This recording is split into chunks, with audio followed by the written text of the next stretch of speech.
तो मेरी उस सबको जय मसीह की। तो प्रभु की स्तुति हो, हालेलुया। आइए हम लोग इसमें परमेश्वर के वचन की ओर जाएंगे और दानियेल के पुस्तक 1 अध्याय उसका हम लोग पढ़ेंगे 1 से 3 तक।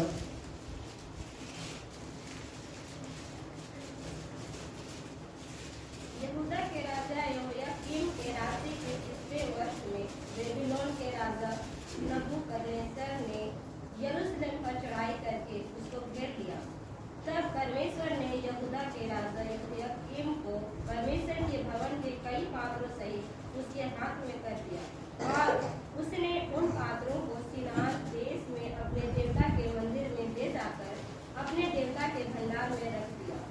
तब उस राजा ने अपने फौजों के प्रधान अस्कनस को आज्ञा दी कि इस्राएली राजपुत्रों और प्रतिष्ठित पुरुषों में से ऐसे कई जवानों को ला जो निर्दोष, सुंदर और सब प्रकार की बुद्धि में प्रवीण और ज्ञान में निपुण और विद्वान और राज मंदिर में हाजिर रहने की योग्य हो और उन्हें कसदियों के शास्त्र और भाषा की शिक्षा दी। प्रभु आशीष दे, हालेलुया। शैतान के बंधन से तोहे मोके छोड़ा ले, अपन महिमा लागे। शैतान के बंधन से तोहे मोके छोड़ा ले, अपन महिमा लागे। तोर महिमा, तोर प्रसन्नता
सचमुच में परमेश्वर ने, यीशु मसीह ने हम लोग को शैतान के बंधन से, दुष्ट के बंधन से, पाप के बंधन से और बीमारी के बंधन से छुड़ाया है। हालेलुया। तो प्रभु आशीष दे। आइए हम लोग इसमें जो हम लोग वचन पढ़े उसको देखें। यहूदा के राजा यहोयाकीम के राज के 3रे वर्ष में, यहूदा का राजा का नाम क्या है? यहोयाकीम। बोलिए यहोयाकीम। के राज के 3रे वर्ष में, 3रे वर्ष मतलब यहोयाकीम का शासन काल 3 साल हुआ। 3रे वर्ष 3 साल होने वाला है या 3 साल में है। ये 3रे वर्ष में यहाँ पर क्या होता? बेबीलोन के राजा नबूकदनेस्सर ने यरूशलेम पर चढ़ाई करके उसको घेर लिया। यहूदा के राजा यहोयाकीम, यहूदा के राजा का नाम क्या है? यहोयाकीम है, जो यहूदा, यरूशलेम सब तरफ राज कर रहा है, राजा है। और बेबीलोन के राजा, क्या नाम है बेबीलोन का राजा? नबूकदनेस्सर। नबूकदनेस्सर बेबीलोन का राजा है, जो यरूशलेम पर चढ़ाई करके उसको घेर लिया। यहूदा का राजा जो यरूशलेम, आज वो है इस्राएल देश है। और बेबीलोन, ये बेबीलोन आज की डेट में जो है इराक है, ईरान है, मतलब जो है यहाँ पर इराक है बेबीलोन अभी। तो यहाँ पर 2 प्रांत है, 2 राज है, और 2 राजा है, और एक राजा दूसरे राजा के शासन एरिया क्षेत्र में क्या किया है, चढ़ाई किया है, घेर लिया है और अपने उसको जो है राजा गुलाम कर लिया। एक राजा दूसरे राजा के शासन काल के एरिया को, एक राजा दूसरे राजा के प्रजा को, वहां की सब कानून नियम सबको, और साथ में वहां की भक्ति आराधना करने वाला मंदिर को, सब कुछ को क्या कर लिया है, घेर लिया है, अपना कब्जा कर लिया। कौन राजा को घेर लिया है? नबूकदनेस्सर ने यहोयाकीम को घेर लिया है, पकड़ लिया है। हालेलुया। 2 राजा है, दोनों राजा किस ईश्वर को मानते थे? पहला है यहूदा का राजा यहोयाकीम कहिए, या यरूशलेम के राजा कहिए, या इस्राएल कहिए। ये यहोयाकीम एक जीवित परमेश्वर को मानता था, जैसे हम लोग परमेश्वर की भक्ति आराधना करते हैं। ये लोग जो है परमेश्वर को मानते थे, और परमेश्वर जो है, ये लोग जो है पहले गुलाम थे, मिस्र के गुलामी, और मिस्र के गुलामी में लोग जो है 430 वर्ष तक गुलामी में। कितने साल तक? 430 वर्ष तक मिस्र के गुलामी में रहे। परमेश्वर ने उन लोगों को छुड़ाने काम किया, क्योंकि वहां पर इन इस्राएलियों के साथ में भेदभाव करते थे, इन लोगों के ऊपर में शोषण करते थे, अत्याचार करते थे, बहुत से प्रकार की प्रताड़ना करते थे मिस्र के राजा और वहां की प्रजा, क्योंकि लोग गुलाम थे। और गुलाम लोग उस देश में, मिस्र में बिल्कुल लेबर कुली का काम करते थे।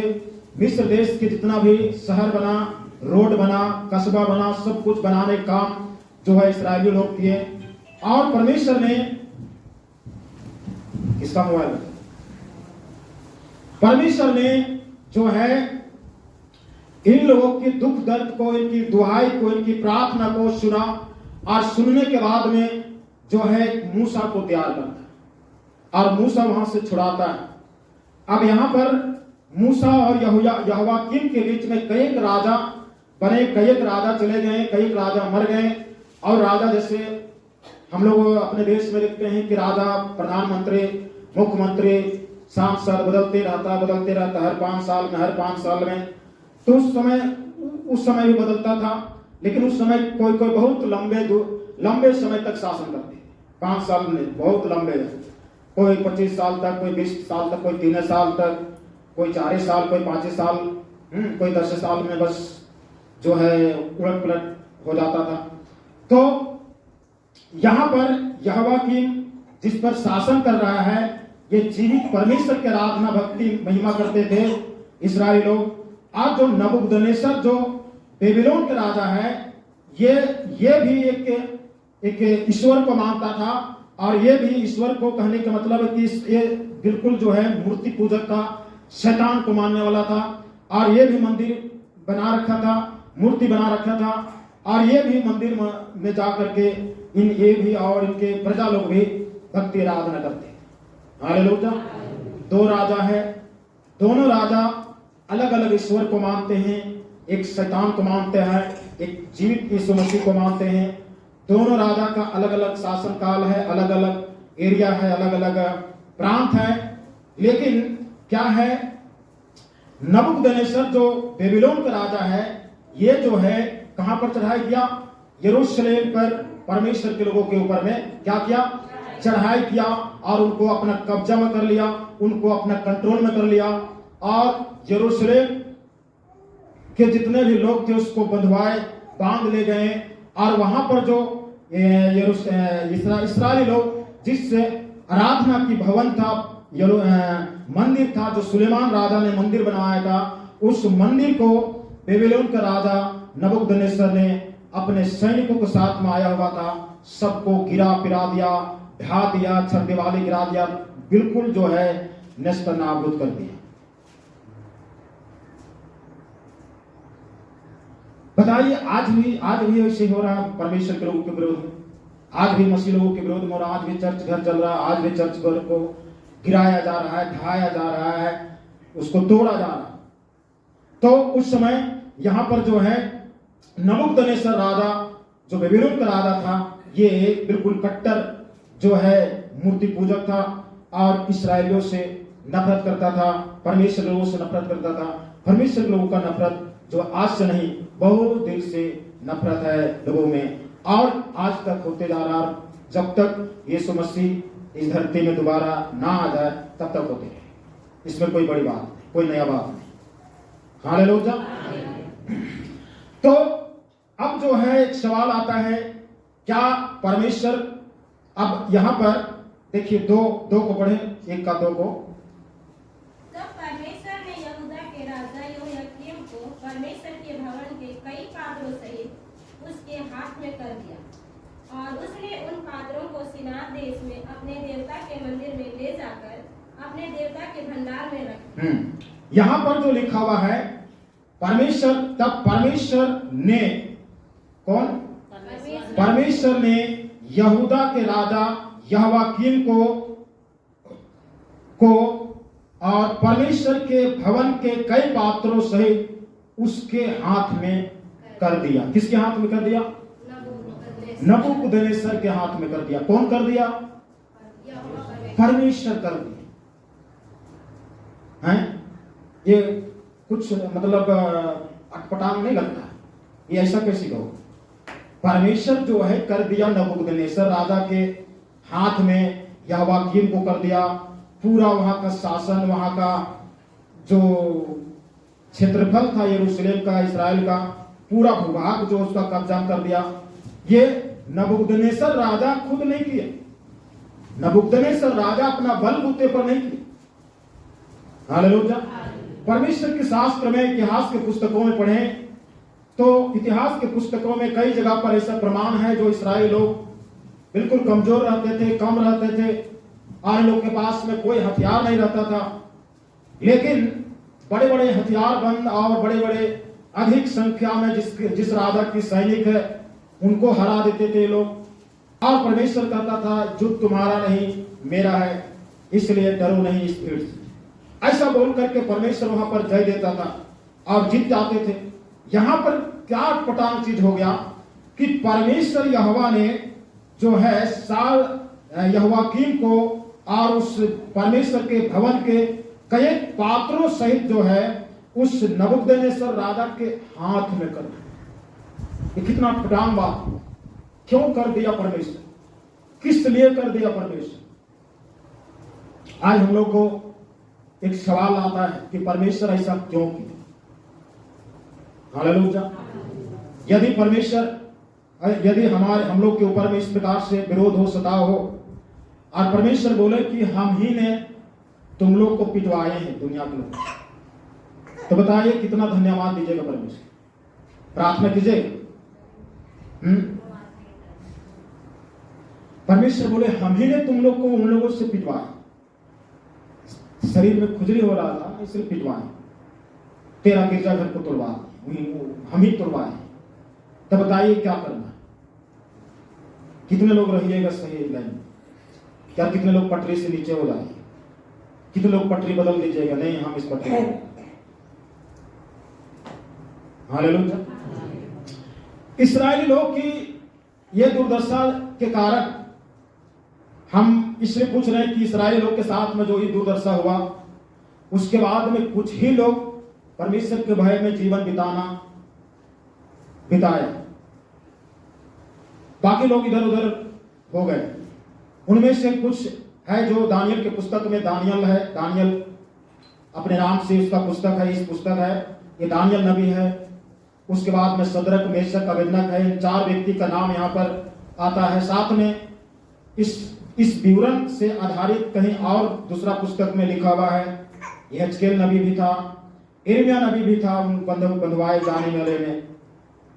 इतने लोग के अलावे इस्राएली लोग भी थे, लेकिन कितने इस्राएली लोग जो हैं सही पटरी में नहीं रहे, और कितने लोग जो भटक गए, कितने लोग अपने हिसाब से चलना शुरू कर दिए। बाकी यही लोग जो है 2, 4, 6 आदमी थे, यही लोग बढ़िया अच्छा लाइन में थे, और परमेश्वर के विरोध में कोई प्रकार का पाप बुराई नहीं किया। बहुत से उन लोग के पाप में अड़चन आया, लेकिन परमेश्वर के साथ में रहने के कारण इन लोग के साथ में परमेश्वर भलाई किया। बंधुआई में रहने के कारण परमेश्वर इन लोग के साथ में एक अच्छा व्यवहार किया। इन लोग की प्रार्थना को सुना। हम लोग जानते हैं दानियल को जो है मूर्ति के आगे, मतलब मूर्ति के आगे झुकने के लिए कहा गया, दंडवत करने के लिए कहा गया। दानियल नहीं किया। इसका नतीजा दानियल को शेर के मान में डाल दिया। शद्रक मेशक अबेदनगो को भी जो है इन लोग को भी बोला कि तुम हम जो खड़ी किए हैं, मूर्ति बनाए हैं, उसको दंडवत करें, और ये लोग नहीं किए। तो ये लोग को भी जो है आग के धरते भट्ठे में डाल दिया। लेकिन दानियल को शेर के मांस में शेरों से बचाया परमेश्वर, और शद्रक मेशक अबेदनगो को धधकती हुई आग की भट्ठे से भी परमेश्वर बचाया। हालेलुया। अब परमेश्वर से एक सवाल है, हे परमेश्वर, आप यदि शेर के मुंह से हमें बचा सकते हैं, अगर आप जो है आग धधकते आग से बचा सकते हैं, तो आप जो है बेबीलोन के राजा नबूकदनेस्सर के हाथ से क्यों नहीं बचाए? आप यही चीज को पहले बचा लेते ना। अब यहां पर आए हैं और यहां पर आकर के आप हम लोग के साथ में इस तरह काम कर रहे हैं। इससे तो आसान काम था ना बेबीलोन के राजा नबूकदनेस्सर के हाथ से बचाना। आप जब शेर से बचा सकते हैं, आग से बचा सकते हैं, तो आप नबूकदनेस्सर राजा कौन खेत की मूल्य था जो उससे नहीं बचाया? तो परमेश्वर का एक अलग तरीका है। हालेलुया। परमेश्वर का अलग तरीका है, परमेश्वर का अलग जो नियम है, जिसको हम लोग उस परमेश्वर को कभी भी हम लोग आइडिया नहीं दे सकते। परमेश्वर को कभी हम आइडिया नहीं दे सकते हैं कि ये परमेश्वर आप ऐसे करिए और ऐसा करिए, आप उस तरह से चले। अगर परमेश्वर हमारी आइडिया समझ में आ जाए तो हम लोग देखे होंगे, पानी आ जाए, पानी बरसा आ जाए, तो कुछ ग्रुप के लोग रहेंगे कि पानी बेकार आ, और उसी में कुछ ग्रुप के लोग रहेंगे कि पानी ठीक है। जिसको पानी से फायदा है वो बोलेगा ठीक है, और जिसको पानी से नुकसान हो रहा है वो बोलेगा बेकार।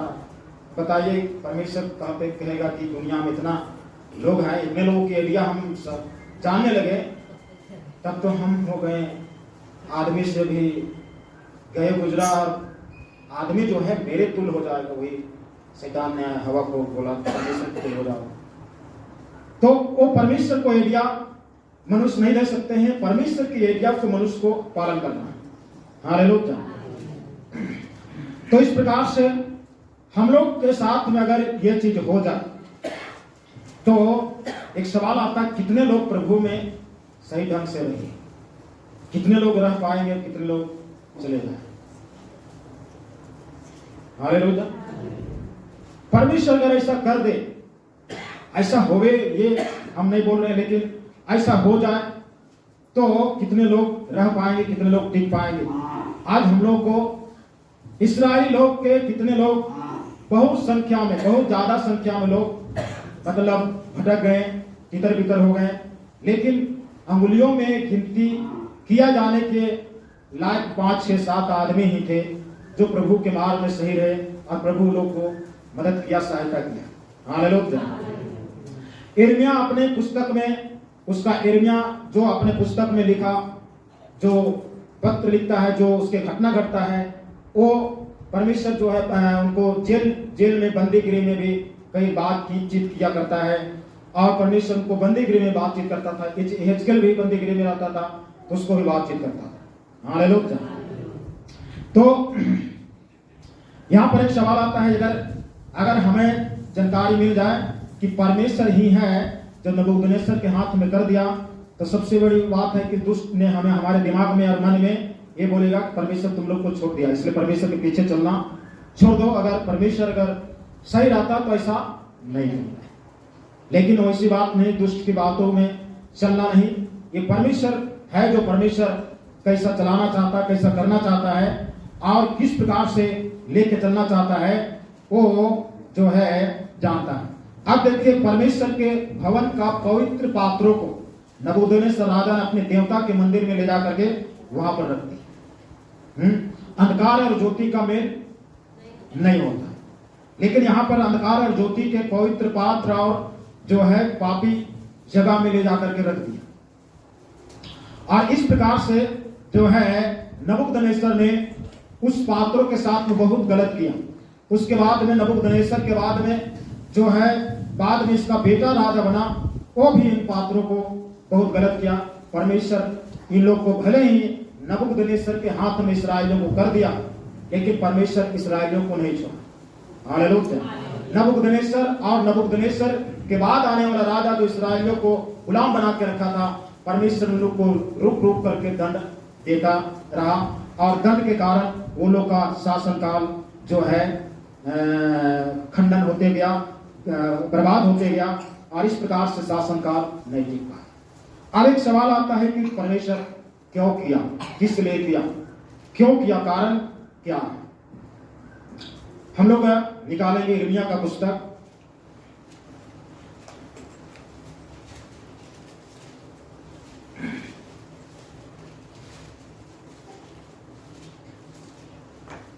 यिर्मयाह का पुस्तक 25 अध्याय।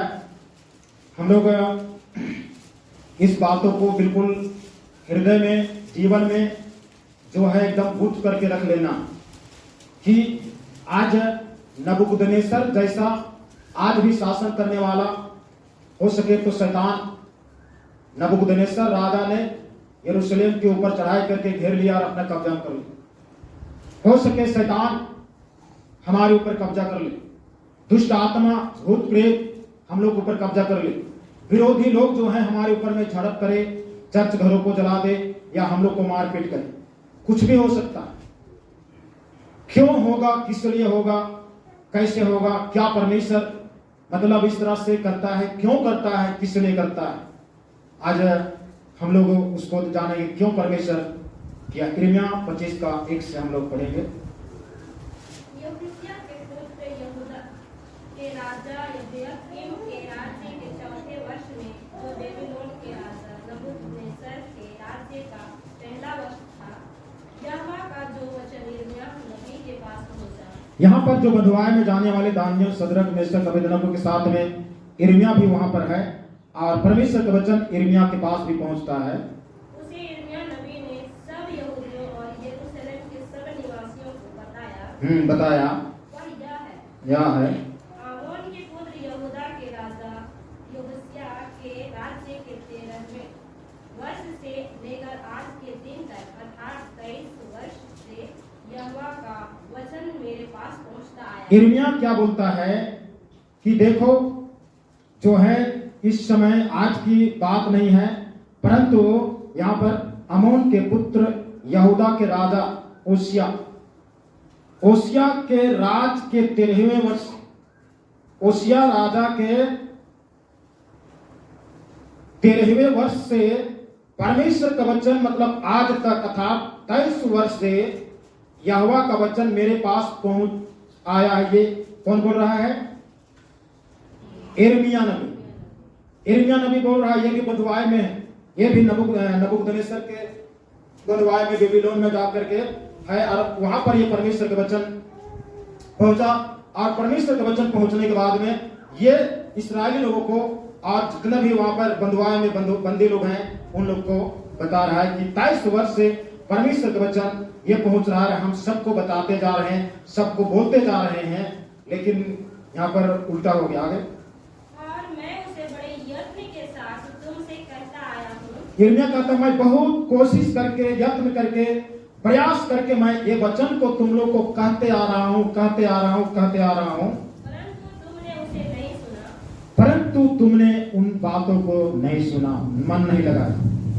यद्यपि यहोवा तुम्हारे पास अपने सारे दासों अथवा भविष्यद्वक्ताओं को भी यह कहने के लिए बड़े यत्न से भेजता आया। हाँ, यहोवा तुम्हारे पास में अपने सारे दासों और भविष्यद्वक्ताओं को भी यह कहने के लिए बड़े यत्न से भेजता आया, तुम लोग को बताने के लिए, समझाने के लिए कि ये गलत है, ये चीजें मत करो, ऐसा कहने के लिए कई भविष्यवक्ता, कई परमेश्वर का दास लोग तुम लोग के पास में आया है, इस्राएलियों के पास आया है कि ये चीज गलत है, ये चीज मत करो। कि अपने अपने बुरी चाल और अपने अपने क्या से फिरना है? अपनी अपनी बुरी चाल और अपने अपने बुरे कामों से क्या करो? फिरो। फिरो, मन फिराओ। मन फिराओ, नया नियम से पुराना नियम तक मन फिराओ है।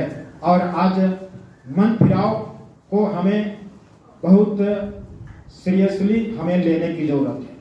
तो बुरे बुरे बात चाल और बुरे बातों बुरे कामों से मन को फिराओ।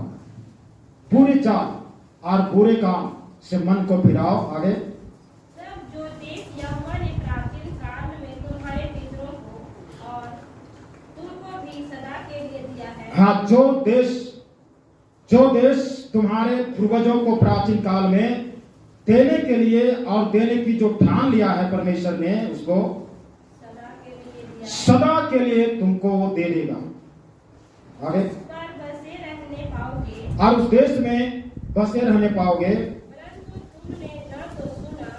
परंतु तुमने उन बुरे कामों से मन नहीं फिराया और बुरे चाल चलन से भी फिरा नहीं। तुमने ना सुना और ना कान लगाया है, और तुम लोगों ने कान भी नहीं लगाया है, और दूसरे देवताओं के पीछे होकर उनकी उपासना और उनको दंडवत तुमने दूसरे देवताओं के पीछे होकर उस देवता की उपासना और उसको दंडवत मत करो, और न अपनी बनाई हुई वस्तुओं के द्वारा मुझे रिस दिलाओ।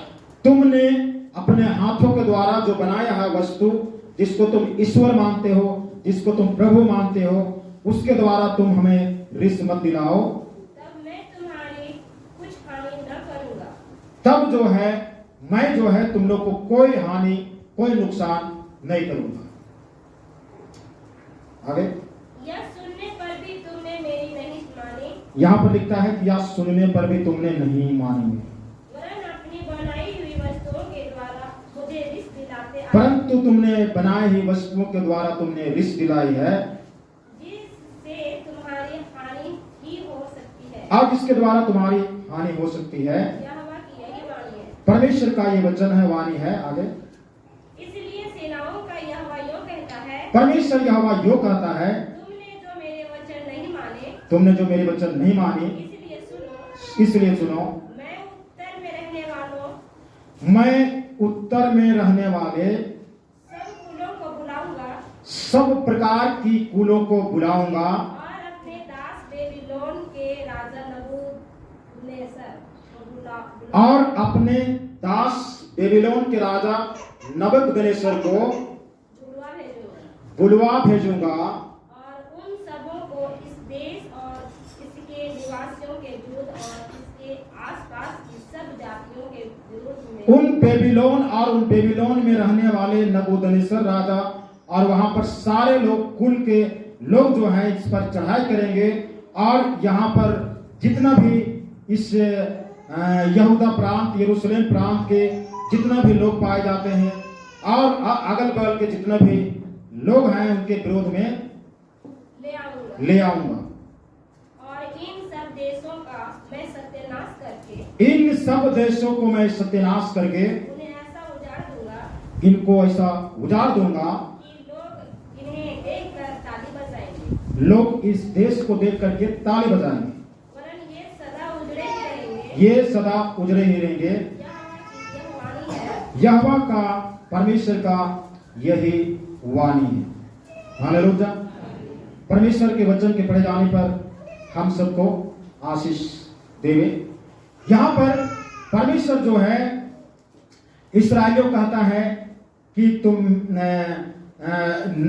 यिर्मयाह के द्वारा परमेश्वर कह रहा है कि मैंने तुम लोग को किस प्रकार से बुराई से बुरे कामों से बुरे चालों से फिरने के लिए कहा।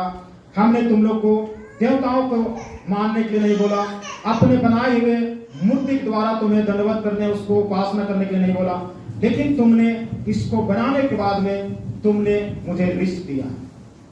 रिस दिया रिस देने का मतलब गुस्सा चढ़ा है, हमें चिड़चिड़ापन कर दिया। इसलिए सुनो, मैं उस तुम लोगों को और इस सारे लोगों को, अमीर गरीब राजा सब कोई को मैं बेबीलोन के राजा नबूकदनेस्सर और उसके कुल के हाथ में मैं कर दूंगा। हालेलुया। आप समझे कि परमेश्वर क्यों वहां पर जो है नबूकदनेस्सर के हाथ में कर दिया। और नबूकदनेस्सर ने बिल्कुल जो है यरूशलेम के लोगों को, वहां के प्रार्थना भवन मंदिर को तोड़ ताड़ करके, घेराबंदी सर्गेवाली सबको तोड़ ताड़ कर दिया। और वहां पर जो बहुमूल्य जो पात्र थे सोने चांदी और हीरा के, उन पात्रों को लेके अपना देश बेबीलोन चला गया और सिनार प्रांत में बनाए हुए मूर्ति का मंदिर में उसको रख दिया। हालेलुया। क्यों पर बेबीलोन के राजा नबूकदनेस्सर ने इस्राएलियों को जो है अपना कब्जा कर लिया। ये चीज परमेश्वर ने बोला, वहां डिक्लेयर किया, हमने तुमको इस्राएलियों को बेबीलोन के राजा नबूकदनेस्सर के हाथ में कर दिया। हालेलुया। क्यों किया बताइए। क्योंकि वो आपने अपने बुरे चाल चलन से नहीं फिरे। पीछे से बोलिए कोई। क्यों किया?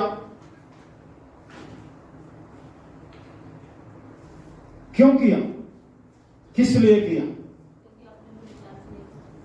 क्योंकि इस्राएली लोग बुरे चाल से नहीं फिरे, बुरे कामों से मन नहीं फिराए, और साथ में ये लोग ये किए कि देवता बनाए, मूर्ति पूजक बन गए। क्या बन गए? मूर्ति पूजक बन गए। आज भी तो दुनिया में चर्च जाने वाले छोड़ दीजिए, मंदिर मस्जिद और गुरुद्वारा छोड़ दीजिए, चर्च जाने वाले मूर्ति पूजक हैं। जिस मूर्ति को आप यीशु मसीह मान रहे हैं, वो क्या यीशु मसीह की मूर्ति है? वो यीशु मसीह का रोल करके कोई जीसस फिल्म बनाया है, उसका मूर्ति। जिस मूर्ति को आप देखते हैं, चाहे जो भी रंग रूप का, वो मूर्ति यीशु मसीह का नहीं है। वो मूर्ति जो है कोई रोल किया, सुसमाचार को लोगों को समझाने के लिए कोई पिक्चर बनाया, फिल्म बनाया कि यीशु मसीह किस तरह से पैदा हुआ, किस प्रकार से बपतिस्मा लिया, किस प्रकार से सेवकाई किया, किस प्रकार से अंधे को आंख दिया, किस प्रकार से 4 दिन से मरे हुए लाजर को जिंदा किया, किस प्रकार से उसको क्रूस पर चढ़ाया, किस प्रकार से तीसरे दिन जी उठा, स्वर्ग पर चला गया और उसका चेहरा लोग काम। ये वो पिक्चर बनाए दुनिया के लोगों को समझाने के लिए, देख करके समझे, इसलिए बनाए। और लोग जो है उसी का मूर्ति बना करके लोग कहते हैं यीशु मसीह है। वो व्यक्ति जब इस प्रकार से पिक्चर बनाने के बाद में जब दुनिया में लोग देखें तो उसको यीशु मसीह मानना शुरू कर, तो व्यक्ति अपने फोटो मतलब जो है इंटरनेट पर डाला और फोटो को नीचे लिखा, ये मेरा मूर्ति है, मेरे मूर्ति को आप पूजा पाठ मत कीजिए, मेरा मूर्ति है ये यीशु मसीह का मूर्ति नहीं। तो लोग आज जो है यीशु मसीह कहते हैं ये यीशु मसीह, और उसको पूजा करते हैं, वो भी मूर्ति पूजा। हालेलुया। आज यहां पर ये चीज है, बुरे चाल से नहीं फिरना, बुरे कामों से नहीं फिरना। और इस्राएली लोग मूर्ति पूजा बन गए, देवता पूजने लगे। आज हम लोग को समझने की जरूरत है कि आज मूर्ति पूजक हमें बनने के द्वारा परमेश्वर रिस चढ़ता है परमेश्वर। हालेलुया।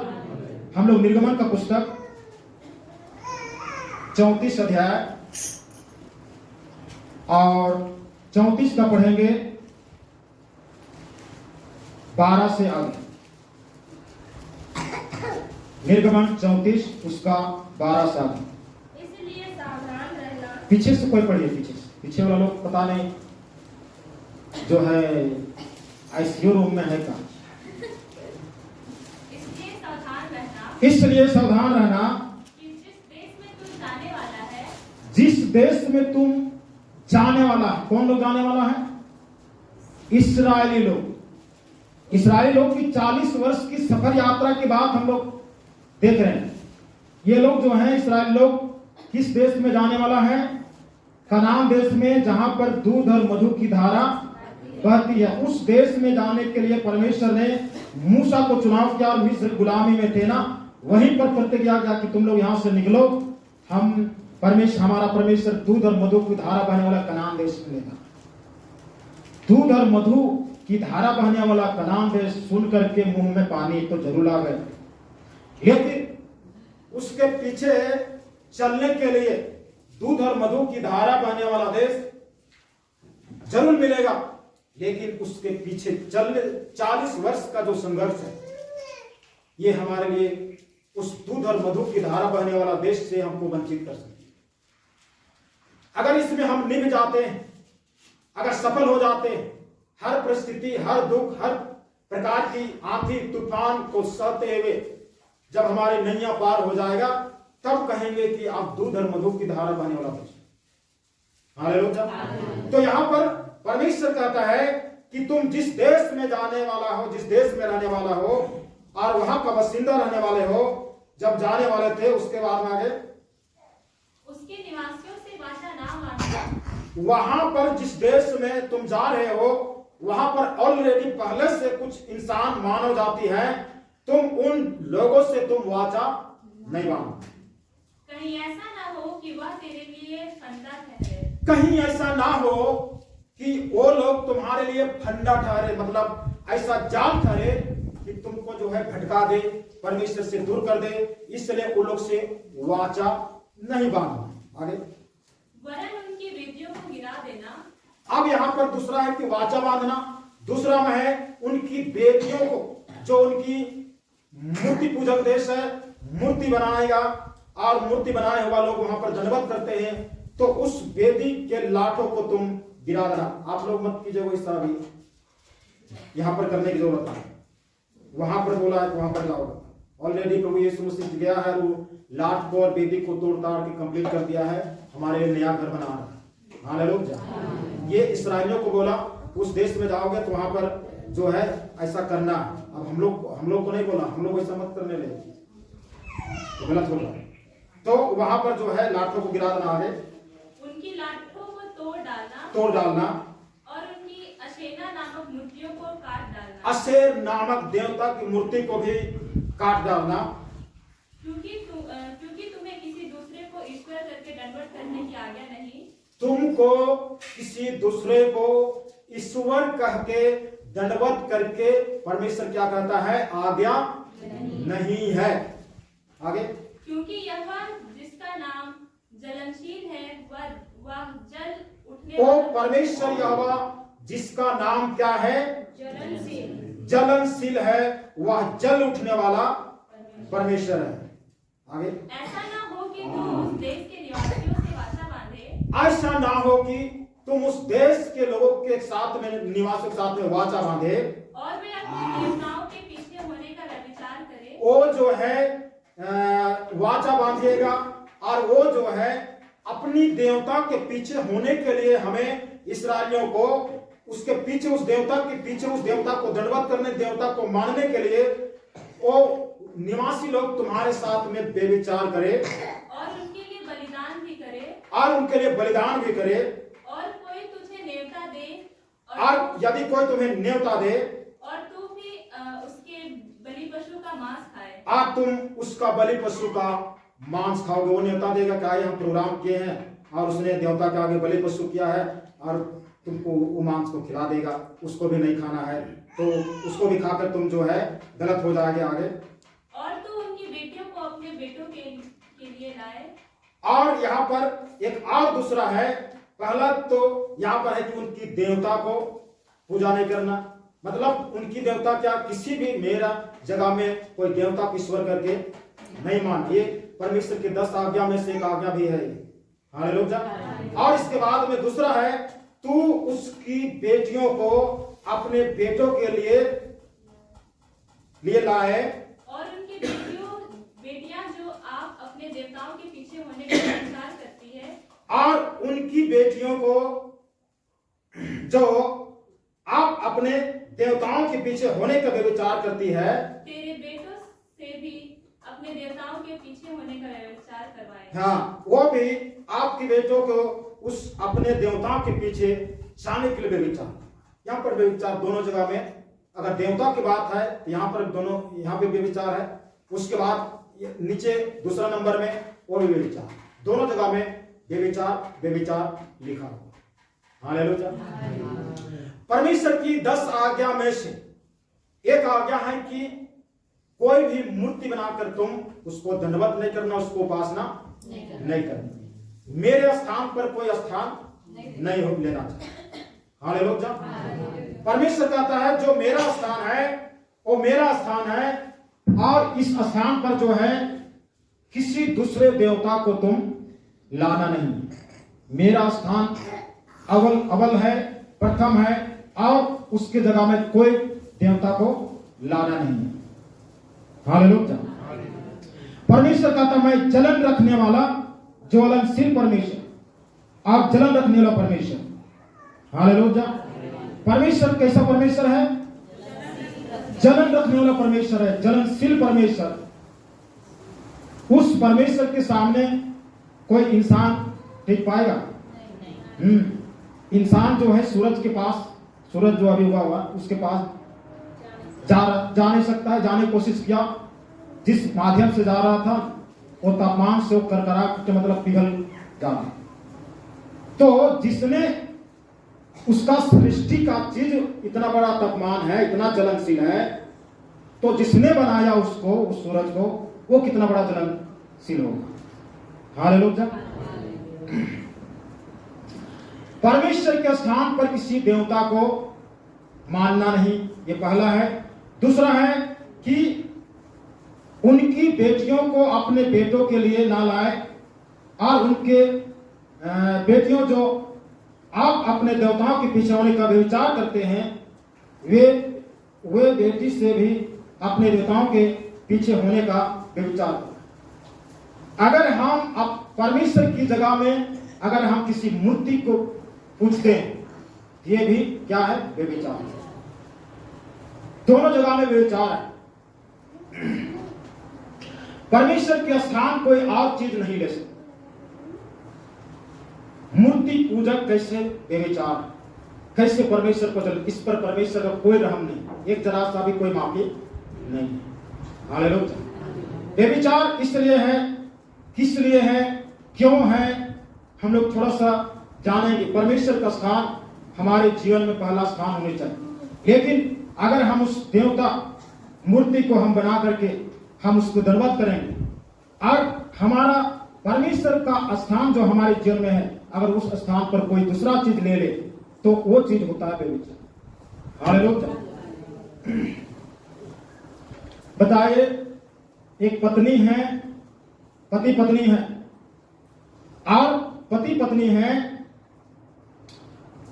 पत्नी का जो स्थान पति का है, उस स्थान पर कोई और पुरुष उस औरत का पति बन जाए, तो उस औरत का पति बर्दाश्त करेगा?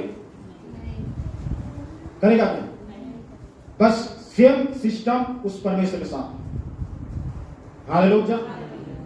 एक स्त्री है जो एक पुरुष का पत्नी है, और पत्नी के स्थान पर किसी और स्त्री अगर उस पुरुष का पत्नी बन जाती है, तो जो पत्नी है क्या उस पुरुष को बर्दाश्त करेगी? नहीं। सेम यही सिस्टम है, इसीलिए कहा यह व्यभिचार। एक पुरुष अपनी स्त्री को छोड़कर किसी और को, अपनी पत्नी को छोड़कर किसी और को पत्नी बना ले, तो व्यभिचार कहलाता है। उसी प्रकार से पत्नी अपने पति को छोड़ किसी और पुरुष को पति बना ले, वो भी व्यभिचार कहलाता है। इसीलिए मूर्ति और देवता क्या कहता है? व्यभिचार। क्योंकि मेरा जो स्थान है, परमेश्वर कहता मेरा जो स्थान है वो स्थान मेरा है, इस स्थान को कोई भी चीज नहीं ले सकती। हालेलुया। आज हम लोग के जीवन में कितने ऐसे देवता है जो परमेश्वर का स्थान ले रहे, मालूम है? कितने ऐसे देवता है जो परमेश्वर का स्थान ले रहे। अगर परमेश्वर का स्थान कहे तो हमें जो है सबसे पहले परमेश्वर का आज्ञा को पालन करना। हालेलुया। हम यदि प्रार्थना कर रहे हैं तो परमेश्वर का आज्ञा पालन कर रहे, प्रार्थना नहीं कर रहे तो परमेश्वर का आज्ञा का उल्लंघन कर रहे। हम चर्च जा रहे हैं और चर्च जा रहे हैं तो परमेश्वर की आज्ञा का पालन कर रहे हैं, और चर्च नहीं जा रहे हैं तो परमेश्वर की आज्ञा का उल्लंघन कर रहे हैं। परमेश्वर का आज्ञा को उल्लंघन कर रहे हैं कि हमको जिस दिन चर्च जाना है उस दिन हम चर्च नहीं गए, और नहीं जाने के कई बहुत कारण है, उसकी गिनती नहीं हो सकती, बहुत कारण। तो परमेश्वर बोलेगा कि मेरी जगह में कौन सा स्थान हमारे लिए ले लिया, मेरे लिए अगर ये जीता, मेरे लिए अगर स्थान रखता तो मेरे लिए जरूर चर्च जाता या प्रार्थना करता, संगति करता। लेकिन ये मेरी जगह में कोई दूसरा चीज है, इसलिए परमेश्वर को छोड़कर उस चीज के पीछे ये है। मूर्ति पूजक का मतलब ये नहीं है कि मूर्ति बना के ही जो है पूजा किया जाए, वो भी चीज नहीं है। मूर्ति के पीछे हम किसको किसको देवता मानते हैं। देवता मानने का मतलब है कि किसको किसको परमेश्वर के तुल्य हम देवता समझ लेते हैं, और परमेश्वर को सेकंड नंबर पर ला के रख देते हैं, और कहते हैं सबसे प्राथमिक चीज जो है ये है, और सबसे पहले इसको हमको पूर्ति करना है, और तब जो है हम बाकी परमेश्वर को भजेंगे। हालेलुया। आज परमेश्वर नबूकदनेस्सर के हाथ में इस्राएल कर दे, और वो दिन दूर नहीं है। अब परमेश्वर जो है एक जलनशील परमेश्वर है, वो परमेश्वर जो है हमें एक टेम्पररी जीवन बिताने से बर्दाश्त नहीं करता। हम लोग कुलुस्सी की पत्री 3 अध्याय 3 का 5 और 6 को पढ़ें। इसलिए अपने उन अंगों को मान डालो जो पृथ्वी पर है, अर्थात व्यभिचार, अशुद्धता, दुष्कामना, बुरी लालसा और लोभ को, जो मूर्ति पूजा के बराबर है। किसके बराबर है? मूर्ति पूजा के बराबर। ये सारे चीज किसके बराबर है? मूर्ति पूजा के बराबर है। मूर्ति पूजा क्या क्या है? व्यभिचार है, अशुद्धता है, दुष्कामना है, बुरी लालसा है और लोभ। ये किसके समान है? मूर्ति पूजा के बराबर है। और परमेश्वर मूर्ति पूजा से क्या करता है? नफरत करता है। परमेश्वर क्या करता है? नफरत करता है मूर्ति पूजा। और ये सारे चीज क्या है? मूर्ति पूजा के बराबर। आगे 6 को। इन्हीं के कारण परमेश्वर का प्रकोप आज्ञा न मानने वालों पर पड़ता है। परमेश्वर जो कैसा परमेश्वर है? जलनशील परमेश्वर है, और वो परमेश्वर इन्हीं के कारण परमेश्वर का प्रकोप आज्ञा ना मानने वाले पर पड़ता है। ये आज्ञा मूर्ति पूजा, देवताओं को पूजा नहीं करना। आज उस पुराना नियम में लोग जो है किसी मूर्ति को बना करके, देवता बना करके पूजा कर रहे थे। अब नया नियम में अलग मूर्ति है। क्या क्या मूर्ति है बताइए? कहाँ पढ़ेगा? व्यभिचार, अशुद्धता, दुष्कामना, बुरी लालसा। किसी एक ही जन का बाइबल में है कि सबका बाइबल? हाँ, क्या क्या है? व्यभिचार, अशुद्धता, दुष्कामना, बुरी लालसा और लोभ। ये किसके बराबर है? मूर्ति पूजा के बराबर है।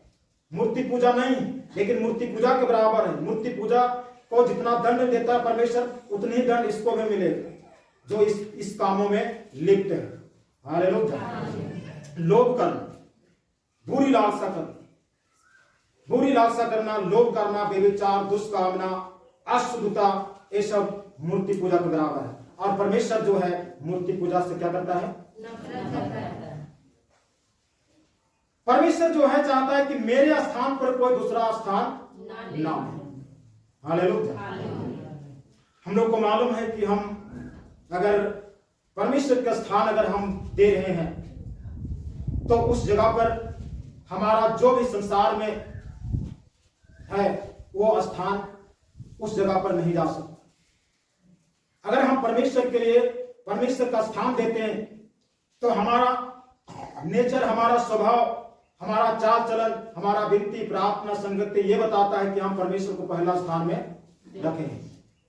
अगर ये सब चीज नहीं करते हैं तो इसका मतलब है परमेश्वर का पहला स्थान नहीं रखे हैं। हम किसी और देवता की पूजा कर रहे हैं, किसी और देवता को हम मान रहे हैं।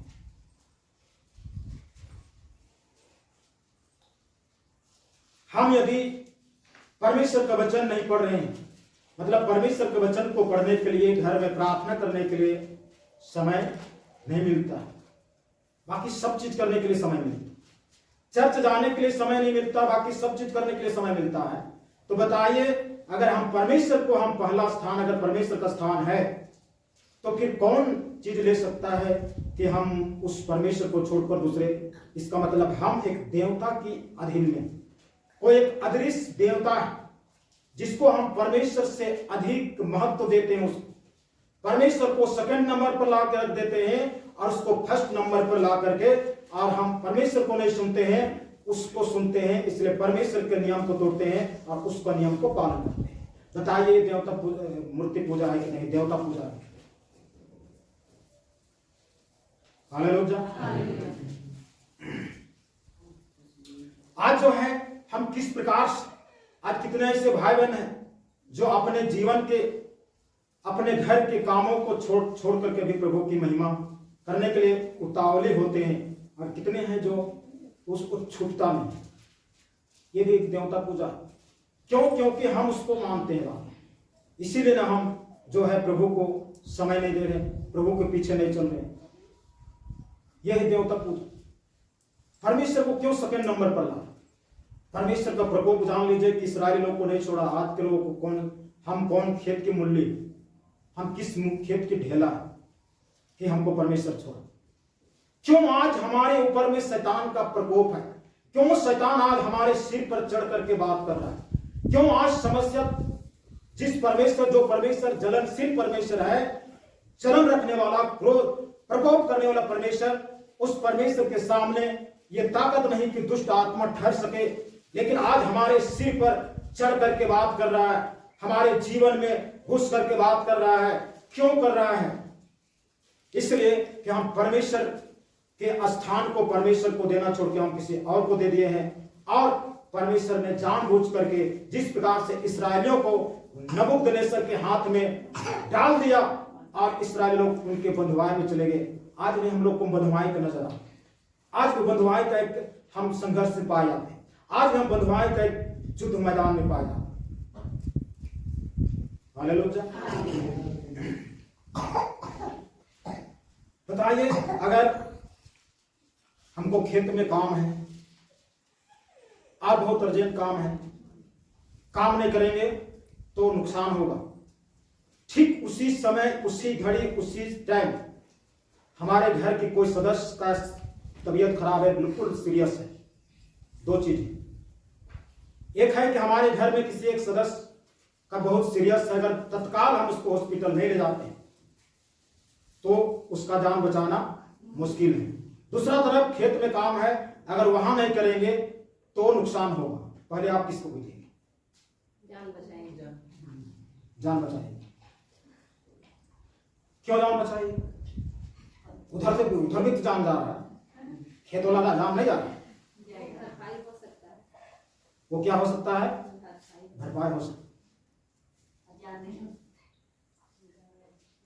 तो यहां पर हम लोग एक अच्छा चुनाव करते हैं। अच्छा चुनाव करते हैं कि नहीं? वो चला जाए, उसमें पूंजी जो लगा है चला जाए, उससे कोई मतलब नहीं है, मेहनत की कोई मतलब नहीं। हम यहां पर अच्छा चुनाव कर लेते हैं, लेकिन इसी जगह पर अगर परमेश्वर का अगर हम रख दें, जो हमारा घर का सदस्य एक सीरियस है, उस जगह में परमेश्वर को रख दें, तो बताइए हम किसको चुनते? हम तो वो खेत वाला चुनते। इसलिए चर्च छोड़ते, संगति छोड़ते। अरे परमेश्वर सब तक 7 दिन आपको, हमको, सब कोई को विश्राम का दें। हम 6 दिन में हम पहाड़ नहीं कबाड़ सके, 7वां दिन में कबाड़ ले जाएंगे। 6 दिन में हम पहाड़ नहीं धंसने सके तो 7वां दिन कर लेंगे तो धंस जाएंगे। हमारी चुनाव में कितना बड़ा डिपेंड है। हमारे जीवन में जो परमेश्वर का स्थान है, उस जगह में कोई दूसरा देवता बन के खड़ा है। वो देवता बोल रहा है, क्या बोलता? मैं हूं। कल तुम सोच रहे हैं कल नुकसान होगा। अब हम वहां पर निर्णय लेना नहीं जानते। हालेलुया। जो परमेश्वर कहता है कि हम कभी ना छोड़ूंगा, कभी ना त्यागूंगा। जंगल का शेर भूखा रह सकता है, लेकिन मेरे खोजी लोग कभी भूखा नहीं रहते। परमेश्वर लोगों को कभी ऐसा नहीं देखे है कि एक टुकड़ा के लिए, एक टुकड़ा रोटी के लिए भीख मांगते हैं, कभी देखे? परमेश्वर के दास के द्वारा टीचिंग्स को सुनने के लिए, अनाउंसमेंट्स और अपडेट्स को जानने के लिए आप हमारे YouTube चैनल को सब्सक्राइब करें और साथ में बेल आइकन को दबाएं ताकि जब भी कोई नई अपडेट हो तो आप सबसे पहले जान सकें।